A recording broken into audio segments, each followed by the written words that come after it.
Welcome to the SwimSwam Breakdown. As always, I'm your host, Coleman Hodges, coming to you from Austin, Texas. Apparently today we are the corduroy crew. So we've got Yin Yin Lee as well joining me from Madison, New Jersey. Yin Yin, how was your Thanksgiving? My Thanksgiving was pretty good. Um, yeah, it wasn't very eventful, but it was fun Thanksgiving. I got really tired like immediately after I ate, and I couldn't really spend that much time with my family friends because I was just knocked out. But other than that, it was good. They say turkey does that to you, right? Yeah, Turkey makes you sleepy. yeah. I ran a 5K on Thanksgiving, and that made me sleepy also. Mm. So Yeah, you see, that's I was good stuff. gonna run a 5K, but I usually run the 5Ks with my dad, but he was sick this year, so we did Mm. not run a 5K. So I just ran for a good 45 minutes, like a few days afterward, just by myself. Wow, good for you. But, I I ran a 5K and now I'm sick. oh So me and no. your dad took like opposite paths. But yeah, it's all good. Good Thanksgiving. Hope everyone out there had a great Thanksgiving.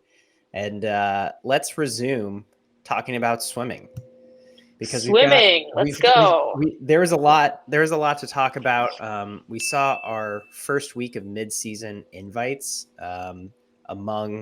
Among others, there was the Georgia invite, Tennessee invite, uh, there were NC State invite. There were a few others that there were actually a lot of others, a lot of big swims. Yin Yin, let's start with you. What were your biggest takeaways from that first week of mid-season invites?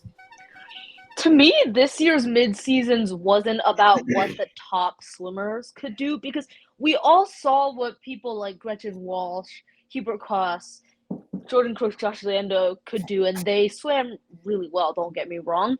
But what stood out to me the most this mid-seasons was the amount of swimmers that really emerged and came into their own, and very much so as a team.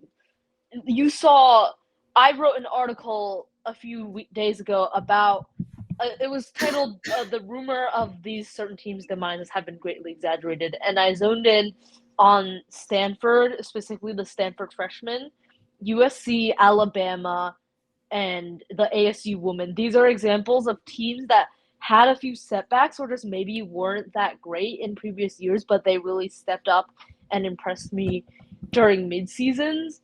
And I want to add on other teams like Georgia, their women's distance free group, Dune Coetzee with the 432, Rachel Steggy with the 435, and then you got the Michigan woman stepping up.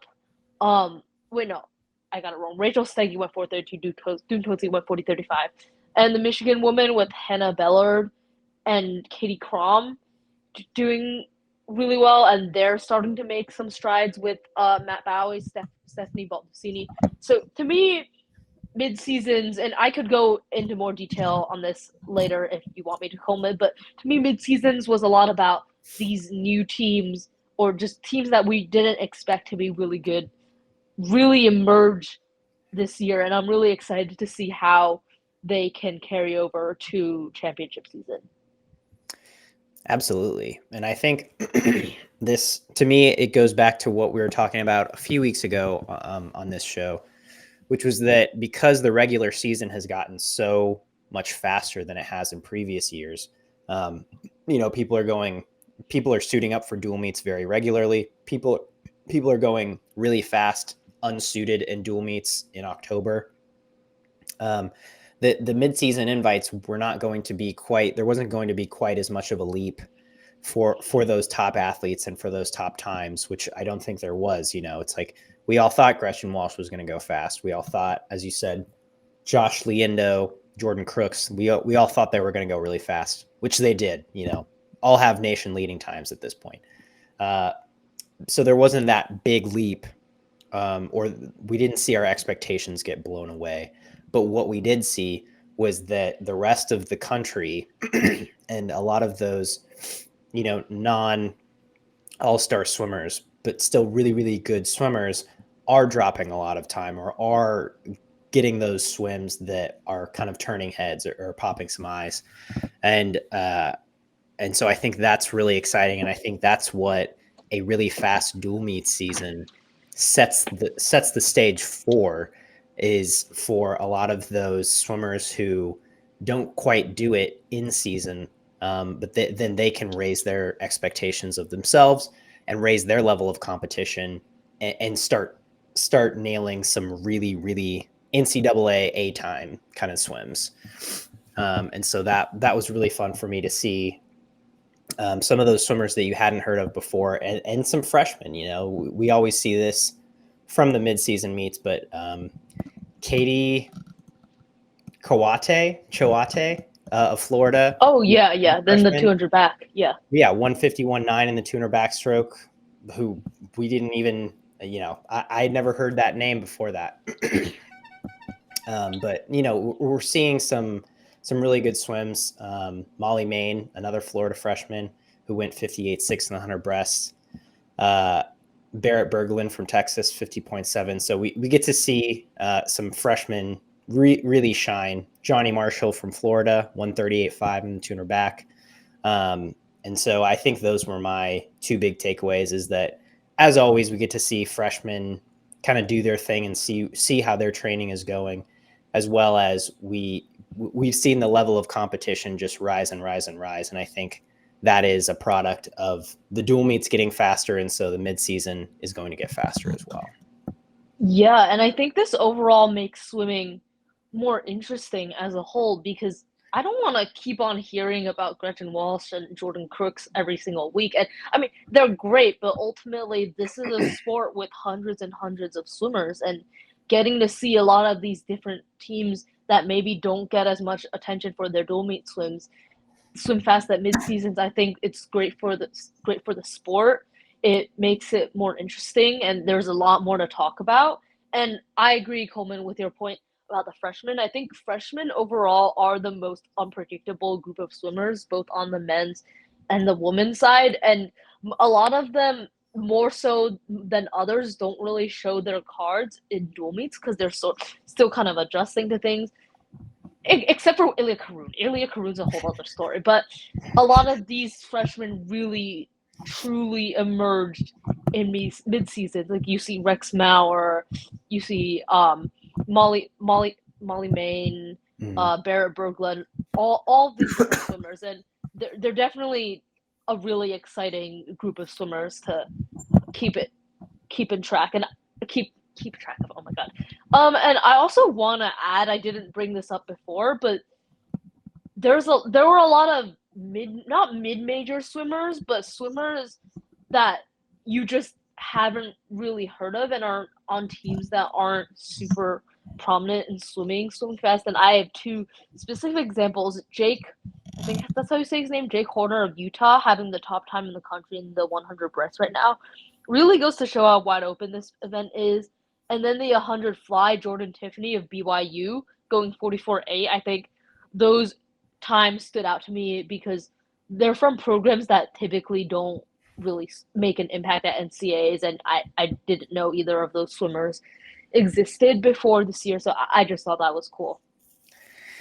Yeah, I mean, it's always fun when you have a wide open event like the men's 100 breast, which seemingly has been pretty much on a lock the last few years with Max McHugh. I mean, I think we've made it out to be a little more open than it has ended up being, but he was the 3-time NC2A champion. And now that he's gone, there is really no clear favorite. But we have a guy from Utah at 51.3 leading the nation right now, which is really fun to see. I'm curious, is there one swim throughout the whole week of mid-season invites that stood out to you, or that is your favorite, Yin Yin? My favorite, I think it's gotta be Johnny Marshall's 200 back, because he was stuck at 141.99. That was his best time for the last 2 years. He didn't drop his senior year. I remember ranking him in my list of recruits, and that was the one thing really holding me back from placing him higher, because he wasn't really dropping in his best event. And to just see him then drop over 3 seconds at invites and post the second fastest time in the country. I thought that was a really big time swim for him. No kidding. I mean, especially as a freshman, he seemed to be doing really well in practice when I was filming at Florida. And I think he had a really solid dual meet against Virginia as well. And so it was like, okay, seems like this guy is going to make some noise. And he certainly did. I think the one for me that really stood out to me was Rachel Steggy's 500 free, as you mentioned earlier. She goes 4:32.8, almost dukes it out with Bella Sims and almost catches her, who is a 4:28, 4:27 500 freestyler. And then, on top of that, just her trajectory of at the 2023 SEC championships, she went 4:36, which was her first time breaking 4:40. Then she has a great Pan American Games, wins the mile, and now she's 4:32.8 in the 500 freestyle. I mean, she's just going pew pew pew pew pew pew, just really leveling up, and so really excited to see what she can do for the rest of the season. That's mid-season in a nutshell. If you didn't follow along with the rest of the mid-season invites, check out SwimSwam. Go look and do a deep dive into all the top times and what everyone did. We've got one more week of mid-season invites coming up this weekend, and that is highlighted by the Minnesota invite, where notably the defending champs on the men's side, the Cal Bears, will be competing. The Cal women will be competing there as well. I mean, I think that's really our only big meet or top 25 team meet of this weekend. What are you looking for in this week's Minnesota invite, Yin? Coleman, you made a bold statement before. You're telling SwimSwam Breakdown listeners to read SwimSwam. So bold. I mean, it could apply because there are a certain few readers who like to not read our articles and then go straight to the comments. That does happen. So, but no, I just thought that was funny. Yeah. For me, the Minnesota invite, I don't want to be a hater, but this invite just is not as exciting as it has been in past years. Like, for me, it's really just one team. I mean, Minnesota could be exciting. They've got Megan Van Berghem. They've got Barcelona Vajcic. But really, this invite is just a test for Cal. And especially the Cal men. The only question that I feel like possibly could be answered from this meet is whether the Cal men, like where the Cal men are at compared to ASU, because the main battle at NCAAs this year is going to be between Cal and ASU. But then there's also going to be all these variables about how Cal doesn't go fast at mid-seasons and nothing matters to them until March. We're definitely going to hear some people say that. It'll be interesting to see how Cal approaches this meet. In the past, we've seen teams like Texas, Michigan, Wisconsin all go to this meet and provide some pretty stout competition for the Bears. And so without that, is it going to be kind of like how they approach Pac-12s, where they're going to be, fully bearded and not rested at all? And I think that's how they've approached it in the past anyway, but are we going to see them put up those times that are still very elite like in the past, or are they just going to kind of swim through this and really not focus on it a whole lot?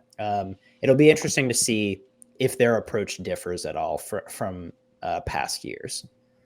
Oh, for sure. And especially since the battle between, there's like a deeper narrative between the battle between Cal and ASU at NCAAs, because it's a battle between two teams with completely different approaches to the season, because you've got ASU suiting up every single meet, and then you got Cal, which is probably the most quote unquote nothing matters until March archetype team in the nation, at least in terms of top teams. So these are two polar opposite teams going at it, and they're the two top teams in the country. And I just think that's really interesting.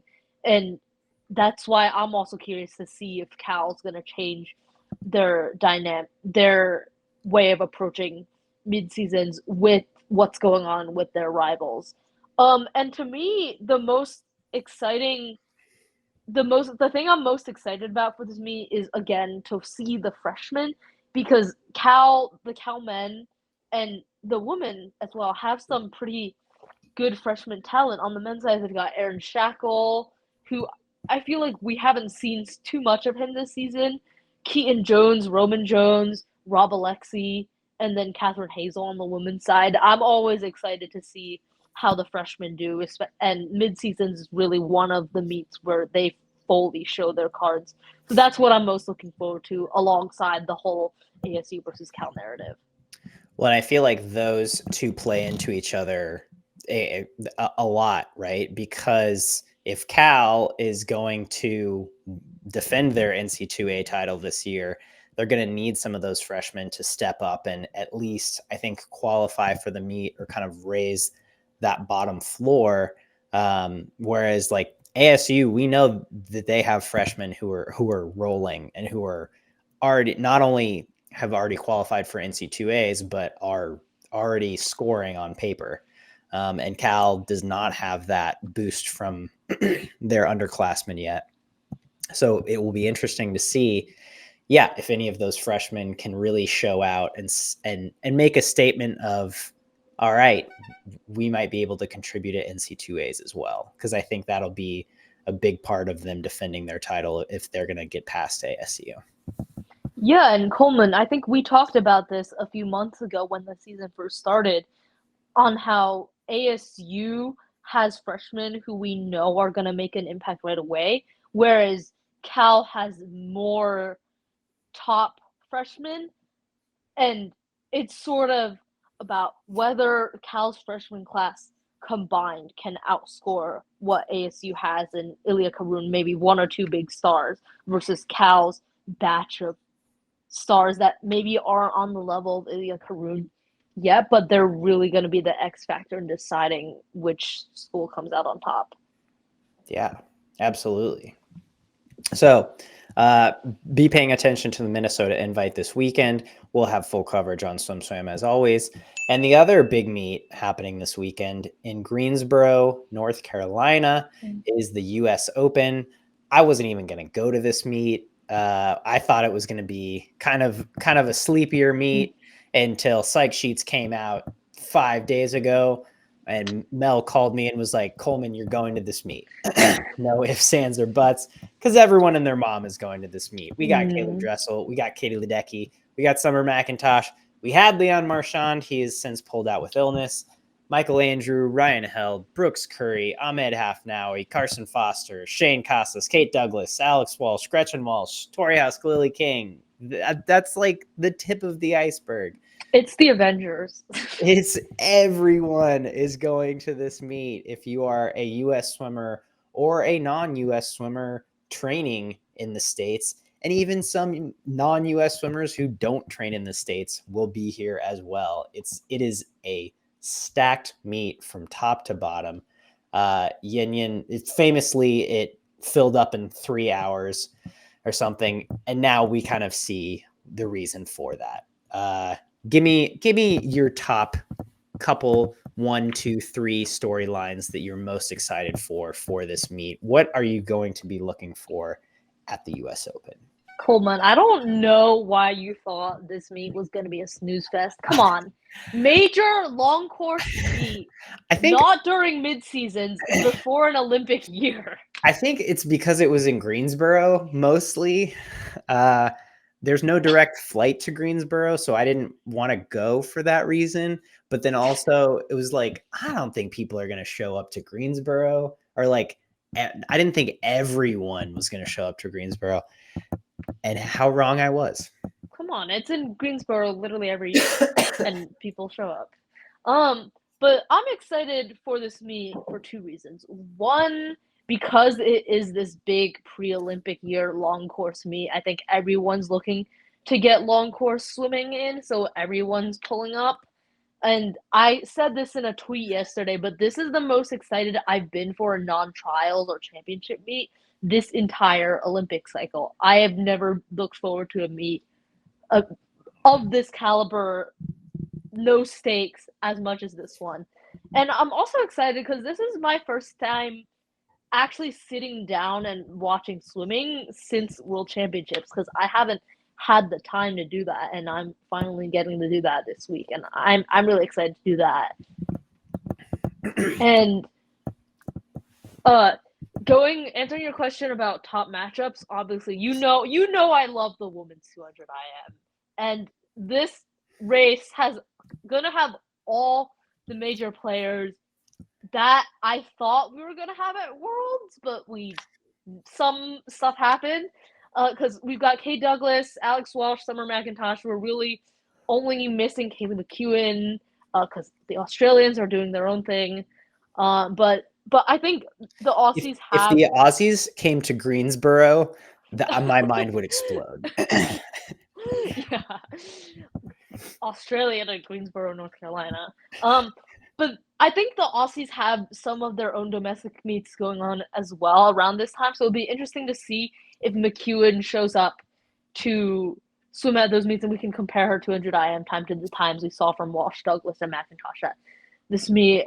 I just really hope nobody scratches, because the 200 IM happens on the same night as the 50 free and the 400 free, and those are events that Summer McIntosh and Kate Douglas swim. So please, nobody scratch. I really need to see this event. And some other matchups that are gonna be exciting. Ledecky versus McIntosh as always.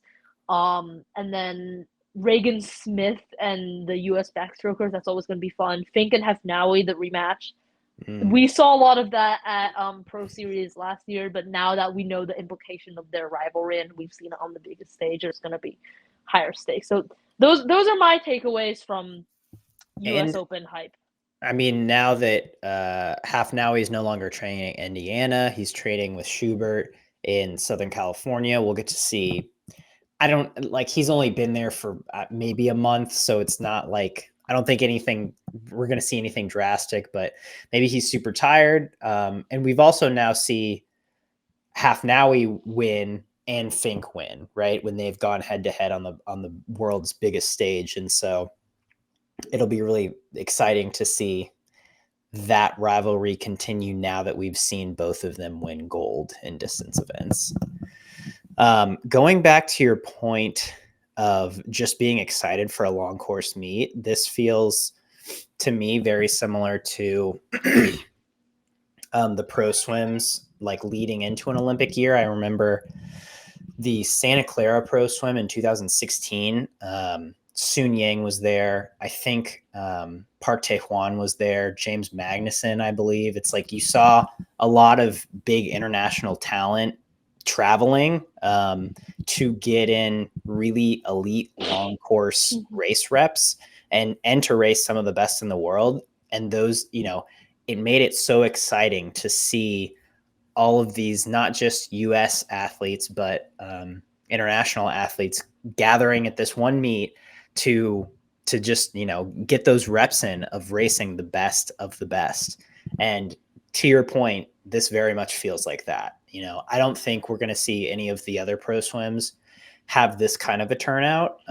We only have 3: Knoxville in January, Chicago or Westmont in March, which is suburb of Chicago, and San Antonio in April. And maybe Westmont in March, but again, that's kind of wonky with the college season. I just don't think, because of timing and location, none of those seem like they're going to get the turnout that this US Open is getting.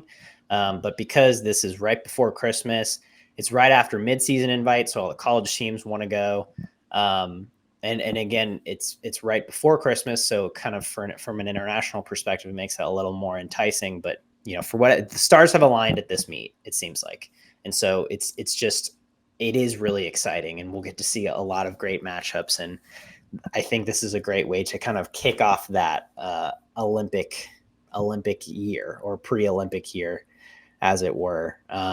Yeah, I think there's going to be a lot of great matchups. I'm excited to see Caleb Dressel. I want to see what he's got long. Yeah. We Yeah. saw him have some really good short course races at the UVA Florida dual meet, which I was fortunate enough to be there for. And that was really exciting. And we got to hear some insight from him about that. And so it'll be great to see what he can do suited up and long course at this meet, I think. Yeah, I'm really excited for this meet. One of the reasons why I'm excited is because it sort of rips the Band-Aid off for a lot of these American swimmers who we haven't seen compete since either nationals or world champs. So this is almost half a year without seeing a lot of them swim if they don't really compete in college. And I think this can answer a lot of questions we have about the Americans that have sort of been building up over the last few months, especially since they struggled at World Championships. I saw a commenter say this, and I sort of agree. A lot of them sort of want to get their revenge, make up for it, and that really starts from the U.S. Open. Agreed. So yeah, it'll be a really exciting meet. Follow along on SwimSwam, obviously. And then just a couple months after the US Open, we have got another long course racing opportunity in the 2024 World Championships in Doha. Real wrench in the system. A lot of thoughts on this one. The US finally named their roster for this meet. Just 18 swimmers, including 5 women and 13 men. And from that, I think, to me, the most interesting narrative was that you saw a lot of you saw pro groups really going one way or the other, right? All of the Texas men who were eligible are on this team. All of the Virginia men and women who were eligible on this team, or who are not in college. So this is purely pro groups. You got the 2 Sandpiper women, they're going for it. But then no pros from Florida, no pros from Arizona State. Only Hunter Armstrong from the Cal contingent. And so it's like you really got these pro groups leaning one way or the other, right? They're either all in or all out. And to me, that shows that the philosophy heading into this is that you either don't want to travel internationally during an Olympic year so that your training cycle doesn't get messed up, and you cut out the factors, you cut out the what ifs, and you're just staying at home preparing for Olympics. That's the goal. Or you're using this as preparation for the Olympics, and you're saying, hey, I get practice traveling internationally, I get practice competing internationally. This is a good thing for me. And it's far out enough from the Olympic trials where it's not really going to affect how I perform there. What's your philosophy in this, Yin Yin? What do you think is the right decision? I personally don't understand why more swimmers, especially pros, aren't taking the opportunity to go to this meet, because one, the prize money, people keep on complaining about how swimming is not a sustainable sport for pros and that you don't earn enough money by swimming. But here you've got this very low stakes meet that's not going to be as competitive as it has been in past years, and you're getting $20,000 for winning, and you're getting money for placing top 8. And I don't know, I just don't see why you wouldn't capitalize on the opportunity. And also, for a lot of newer swimmers, more rookie type swimmers, this is a great chance to get some international experience without the pressure of having to qualify. I actually spoke to Jack Akins last week, and he gave me some insight on his decision to go to World Championships. He said that this was a personal choice that he decided to make. It wasn't just like, oh, because Kate Douglas and Claire Curzon are going, so I'm just going to go as well. But he put thought into this, and he decided that ultimately it would be the best for him because it would give him international experience, since he wants to make that Olympic team, and he's redshirting, by the way. Um, yeah. So for the experience and the financial incentive, I don't see why more pros are not taking this opportunity. I get it. I get if you're in the college season and you don't want to go, but this whole I'm not gonna do this to focus on the Olympics. Maybe it's because I'm not a swimmer, but I just don't get why you need to have 6 months of just training and nothing else just to prepare for one meet that only happens every 4 years. You don't see that in any other sport. In track and field, you see athletes at Diamond League meets all the time. In other sports, they have games every week, even though they also have a big competition at the end of the year. Swimming is really one of the few sports where you just spend so many months isolated in this state of training and not get the opportunity to compete. And I just don't get why people would willingly do that. I would be bored out of my mind and going insane. I agree. And I think especially during the Olympic cycle, like you want to get the best training in you can, obviously, and you want to have fewer variables so that you can get in the best training and you're getting the best nutrition and you're kind of in your groove and in your mode and in your habits. But the reality is it's not going to be like that at trials. It's not going to be like that at the Olympics. And that just gives you more time to think about Olympic trials and the Olympics, right? And to potentially psych yourself out. And this is kind of an extreme example of that, but I'll go back to James Magnuson, who I think before the 2012 Olympics, Australia had their trials in like March, I think, March or April, which a lot of countries do. And then like he just didn't race between the trials and the Olympics. He might have raced like once. And so then he gets to the Olympic. He just trained, right? He just kind of did that thing of like, okay, I made the team. I'm just going to go back to training and like focus on that.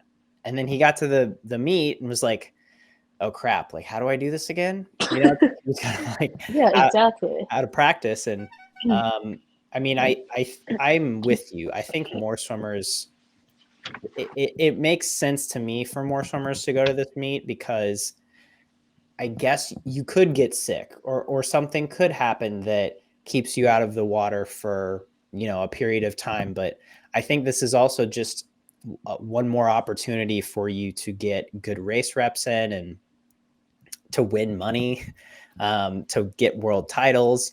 It's like, this is kind of a joke not a joke world championships, but Mickey Mouse. Mickey Mouse World Championships, I think, is a great way to describe it. Yeah. And so, like, for someone like Katie Ledecky, I understand not going, which pains me to say, but I think for other swimmers, it's like, it would be nice. It would be nice to see them race. And I don't think it needs to be that serious of a thing. But to your point, I'm not a swimmer. I swim in high school.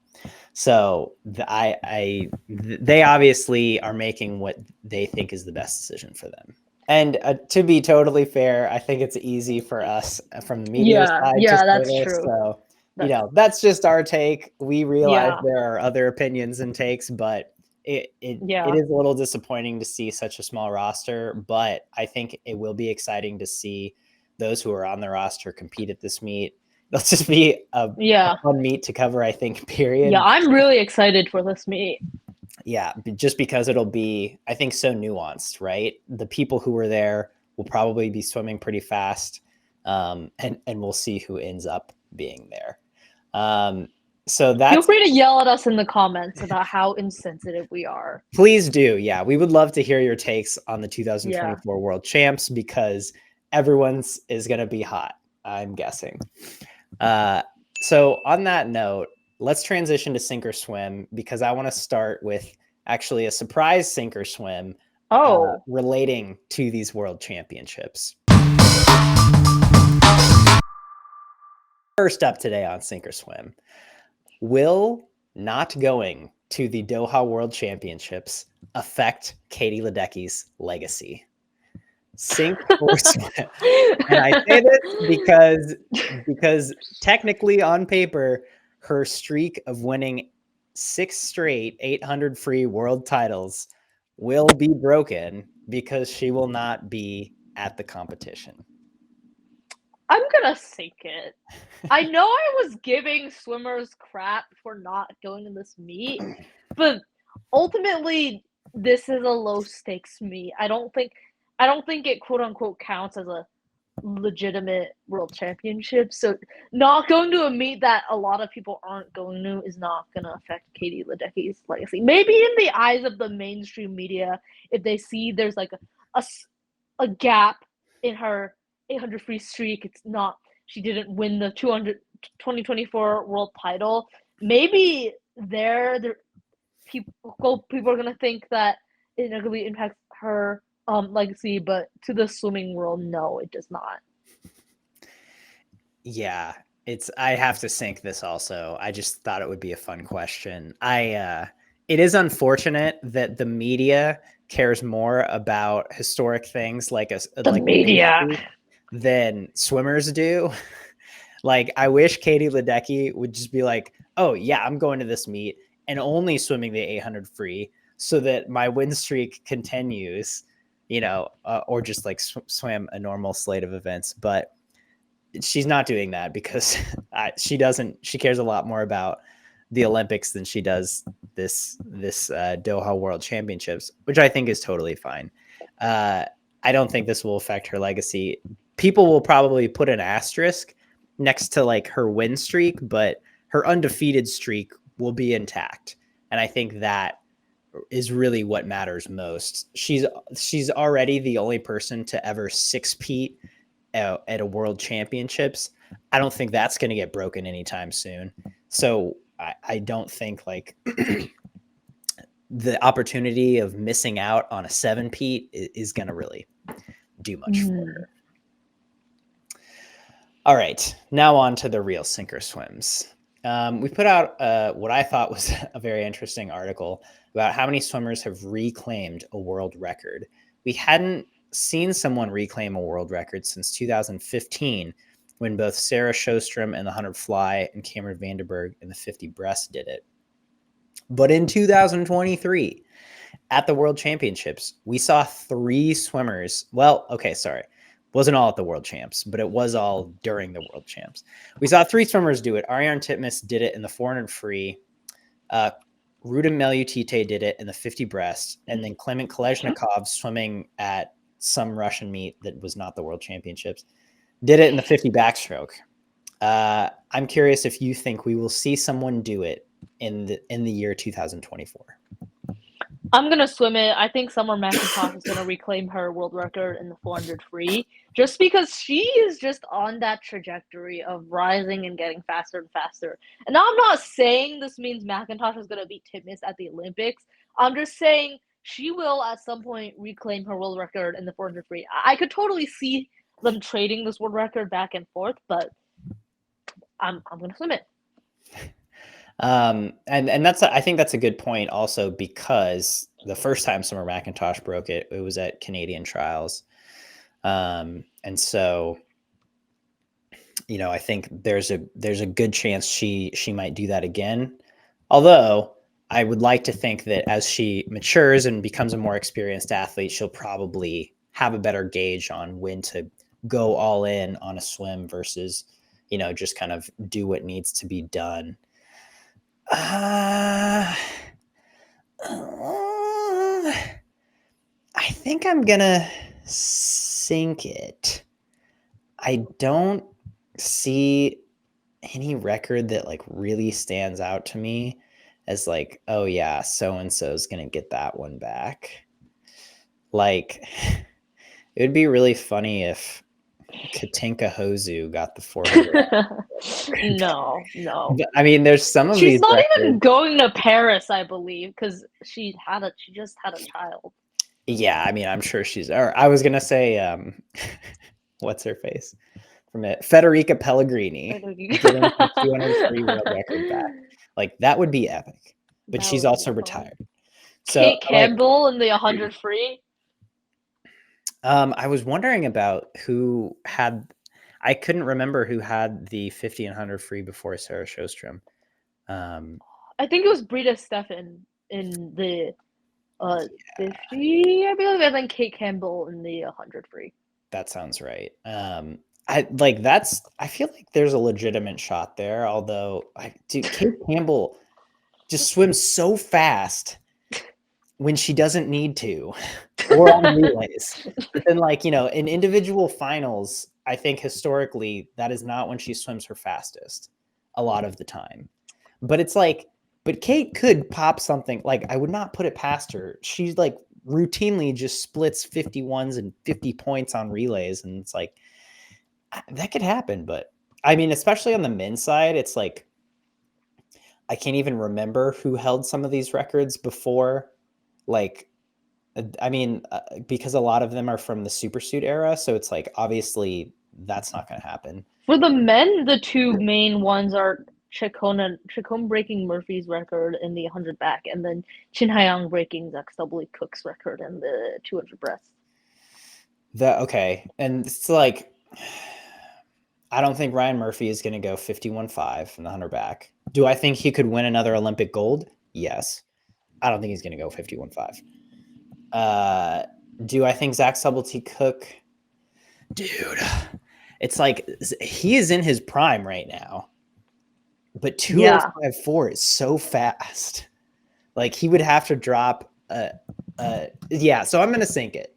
I think it's a really fun conversation to have. I think that could happen, but I'm going to be a pessimist today. I don't know. I just think it's really funny every time we bring up Kate Campbell. Like, she's just become this lightning rod of discourse this year. It's funny. I'm just gonna admit this, but I was the one who created the list of swimmers for the Thanksgiving tables. That social media post we made on Thanksgiving, and I knew I had to put Kate Campbell somewhere. I thought that was really funny. That is maybe the best nickname I've ever heard someone been given. Lightning rod of discourse. Which is great. And like, I have sat at a lunch table with Kate Campbell. I think Kate Campbell's a great person. That another benefit of the ISL. You got to mingle with athletes. I think Kate Campbell's great. I think she's she's one of the best athletes our sport has ever seen. But she is a lightning rod of discourse at this point.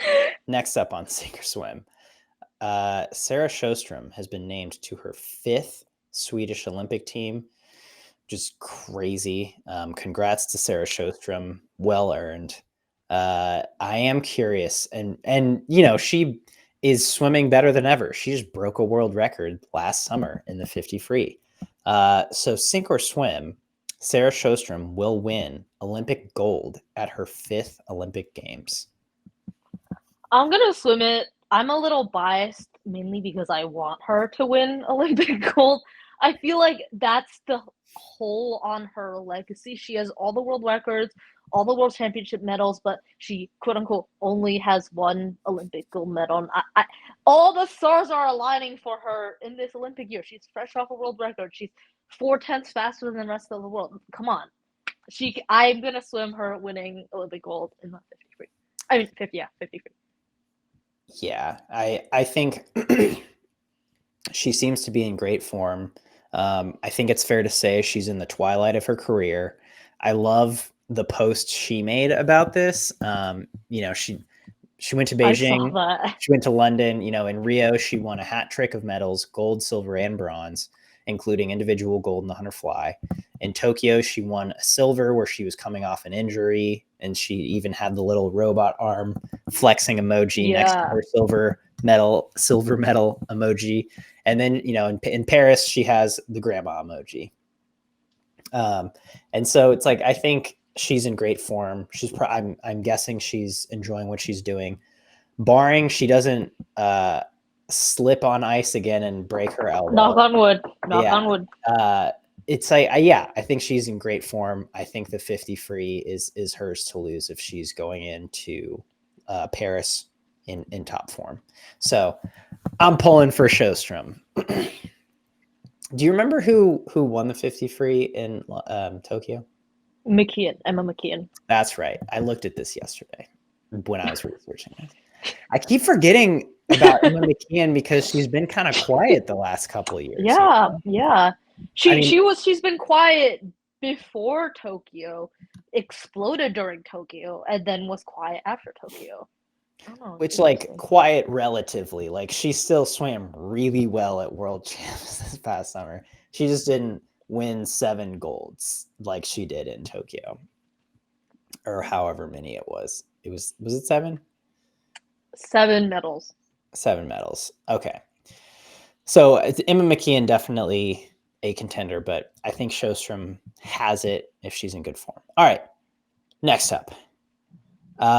Do you think that the 1000 freestyle should be eliminated from dual meets? This was our SwimSwam pulse last week. 53.7% said no, we should keep the 1000 free in college dual meets. 26% said yes, we should eliminate the 1000 and add the 1650, wrong. And 19% said yes, we should eliminate the 1000. 500 free should be the longest event in a college dual. Okay, I'm gonna say yes. We should keep it, but we should place the event in an other time slot because I understand the complaint about how you're all excited watching the 200 medley relay, but then you get a bunch of heats of the 1000 and it kills all the excitement. I totally get that. Really I don't really know how we can solve that, but I understand the complaint. But also, distance swimmers are people too. You can't just leave them with no appropriate events to swim or force them to sprint just because they're not entertaining enough. And they need the racing experience as well. So you can't just make them only swim a 5,000, especially if they're a Bobby Fink type swimmer that really airs towards the 1,000 and the mile. I think we need to keep that for them. You can't just totally throw it out.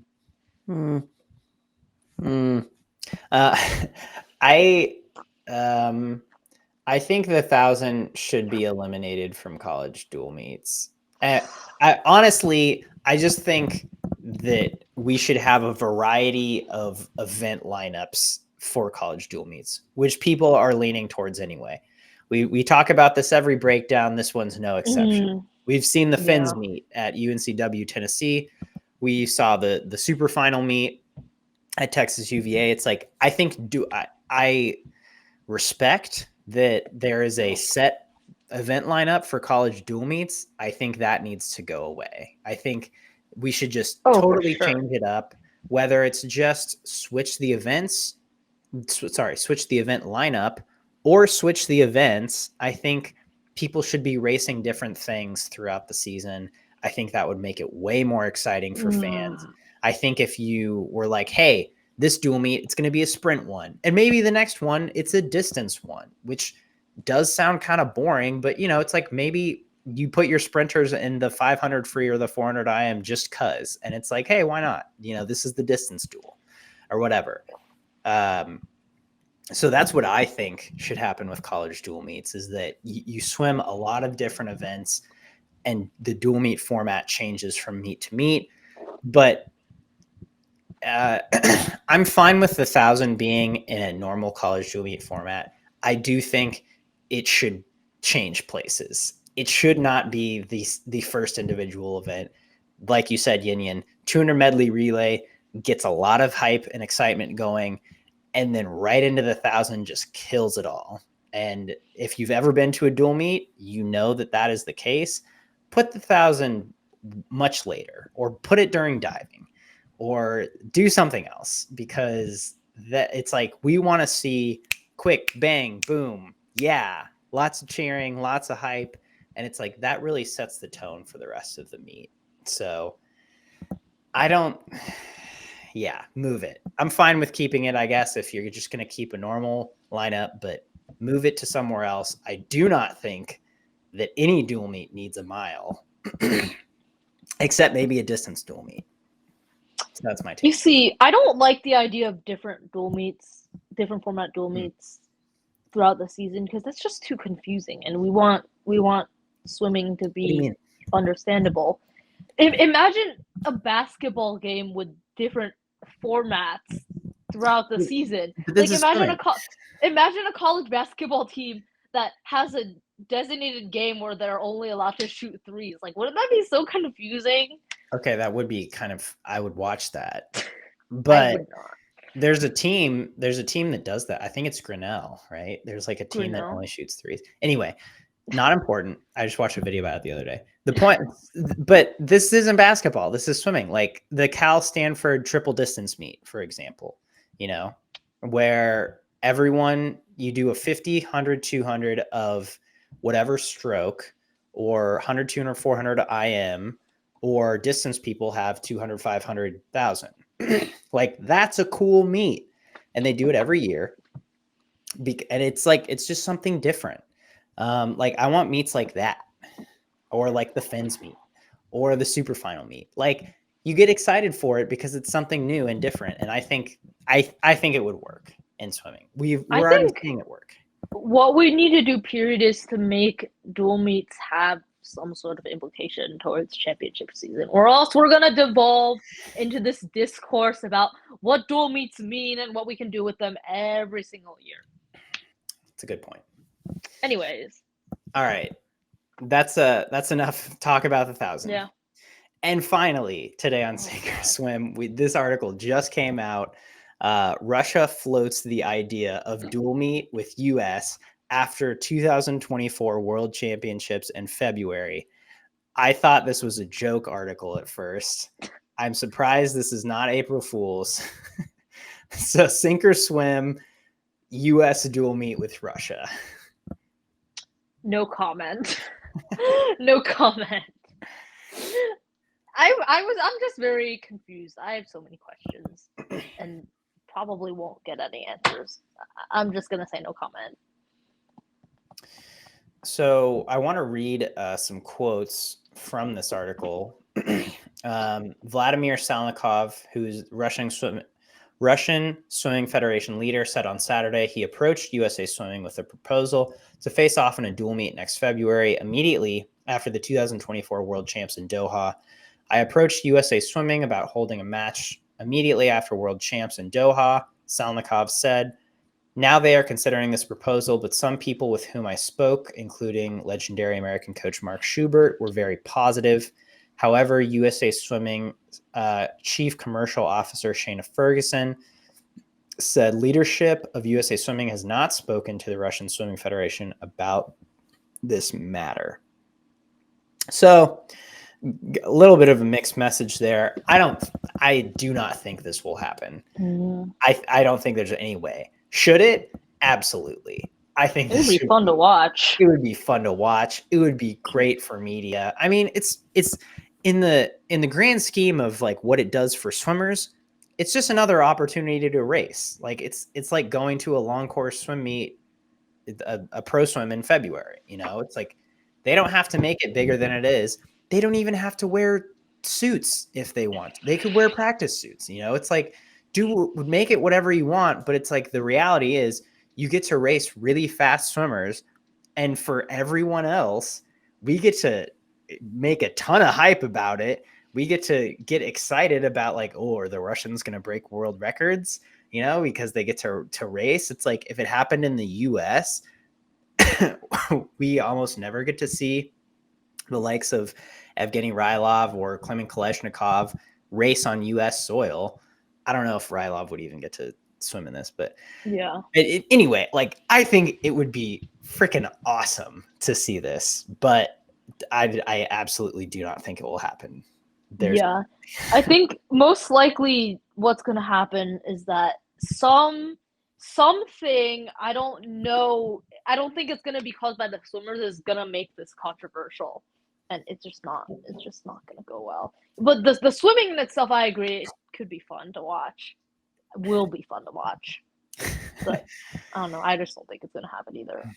Yeah, I think it's slim to none chances, but guess we'll see. Thanks for tuning in to this episode of the SwimSwam Breakdown. That is your week's news in swimming. We will see you next time.